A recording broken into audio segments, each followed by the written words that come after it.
Welcome, everyone. Today, we're diving into an incredibly important topic that touches almost everyone at some point in their lives: debt management. If you're feeling stressed or overwhelmed by debt, you're not alone. A recent study by the Federal Reserve found that U.S. household debt has reached over $17 trillion, including mortgages, credit card debt, student loans, and auto loans. The rising cost of living and higher interest rates are making it even harder for people to stay on top of their payments. But don't worry, today, I'm going to share a comprehensive set of tips and strategies to help you regain control of your financial situation. Let's start by understanding the different types of debt. Not all debt is created equal, and recognizing this is the first step to managing it effectively. Generally, we categorize debt into two types: secured debt and unsecured debt. Secured debt is backed by collateral, like a mortgage, backed by your home, or an auto loan, backed by your car. If you don't pay, the lender can repossess the asset. Unsecured debt, like credit cards or medical bills, has no collateral backing it, which often results in higher interest rates because lenders take on more risk. Understanding the type of debt you have will help you prioritize your payments and determine your strategy. The first critical step in managing debt is to take stock of your entire financial picture. To regain control, you need to know where you stand. This means creating a comprehensive list of all your debts. Include the creditor's name, total amount owed, interest rate, minimum monthly payment, and due dates. You can use a simple spreadsheet, a budgeting app like a NAB, You Need a Budget, or Mint, or even good old pen and paper. This step may feel intimidating at first, but remember, this is just a starting point and a way to clearly see what you need to tackle.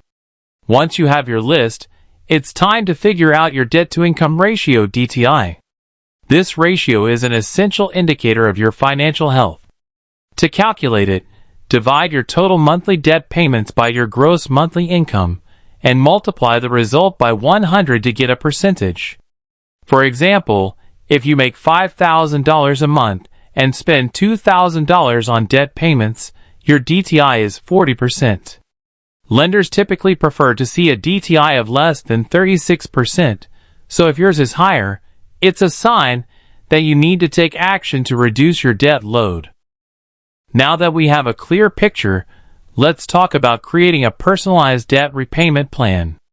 The two most popular methods are the debt snowball and the debt avalanche. The debt snowball method prioritizes paying off your smallest debts first. This approach is psychological. It gives you quick wins, which can motivate you to keep going. For example, if you have three debts, $500, $2,000, and $7,000, you'd start by paying off the $500 debt first, then move on to the $2,000 debt. The motivation from clearing that first debt often provides the boost needed to tackle larger ones. The debt avalanche method, on the other hand, focuses on paying off the debt with the highest interest rate first. This method is financially optimal because it reduces the total amount of interest paid over time. For example, if you have a credit card debt at 20% interest and a student loan at 6%, you'd focus on paying off the credit card debt first. While it might take longer to see a zero balance initially, you will save more money in the long run. But these aren't the only strategies you can use. Let's explore a few other options. Debt consolidation is a popular method, especially if you have multiple high-interest debts. This involves taking out a new loan with a lower interest rate to pay off your existing debts. This can streamline your payments into one monthly payment, making it easier to manage. Many people opt for personal loans, home equity loans, or even a balance transfer credit card with a 0% introductory APR to consolidate their debts. Companies like SoFi, Marcus by Goldman Sachs, and Discover offer personal loans that can be used for consolidation. A key consideration here is to avoid accumulating new debt after consolidating. It can be tempting to see the paid-off balances on your old credit cards as free money, but this can lead you back into a deeper debt cycle. Another effective approach is negotiating with your creditors. Many people don't realize this is an option, but it is. You can call your credit card issuer and ask for a lower interest rate, especially if you've been a good customer with a history of on-time payments. In today's competitive market, companies may be willing to work with you to keep your business. Similarly, if you're facing financial hardship, ask about hardship programs. Many banks and credit card companies have these programs, which can temporarily reduce your interest rates or allow you to skip payments. It's also crucial to understand how interest rates work and how they impact your payments. If you carry a balance on a credit card with an APR of 18%, you are essentially being charged 1.5% interest per month. That might not sound like much, but if you owe $10,000, that's $150 in interest every month. Paying only the minimum will mostly go toward interest, barely reducing the principal, which is why it's critical to pay more than the minimum whenever possible. To gain extra momentum in your debt repayment journey, consider implementing the 50/30/20 budgeting rule. This rule suggests allocating 50% of your income to needs, like rent and groceries, 30% to wants, like entertainment and dining out, and 20% to savings and debt repayment.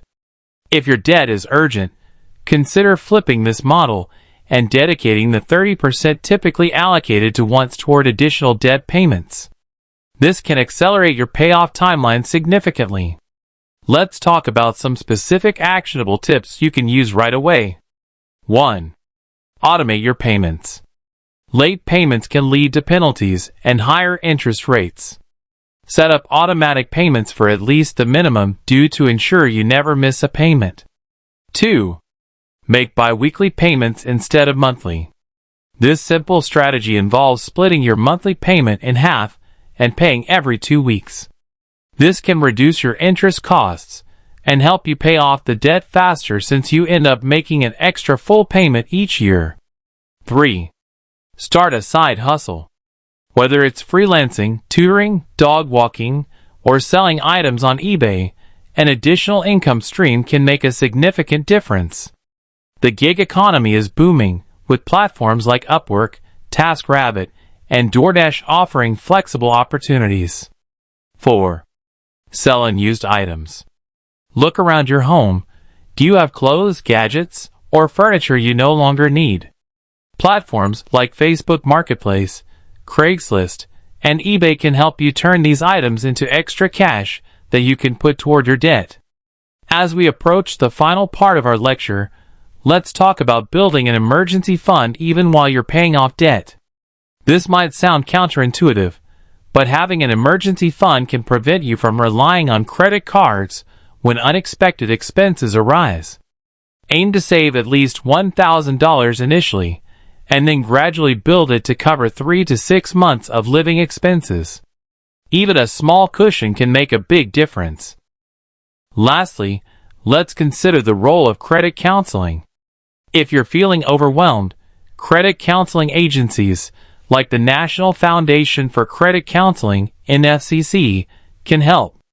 They offer debt management plans where they negotiate with your creditors to reduce interest rates and create a payment plan. This can be a great option if you're struggling to make headway on your own. However, be cautious of debt settlement companies that promise to eliminate your debt for a fee. They often come with risks and can negatively impact your credit score. Before we conclude, let's quickly recap the key points we covered today. Start by listing all your debts to understand your situation clearly. Choose a debt repayment strategy that fits your personality and goals, whether it's the debt Snowball or the debt Avalanche. Consider debt consolidation if it helps you lower your interest rates and streamline payments. Look for ways to increase your income, cut unnecessary expenses, and build an emergency fund to avoid new debt. Finally, seek professional help if you're feeling stuck or overwhelmed. So, your call to action today is this. Take one actionable step. Maybe it's listing your debts, setting up an automatic payment, or looking into a side hustle. Whatever it is, start today. The journey out of debt begins with that first step, and every action you take brings you closer to financial freedom. Thank you for listening, and remember, debt management isn't just about paying off what you owe. It's about creating a sustainable financial future where you control your money, not the other way around. You've got this.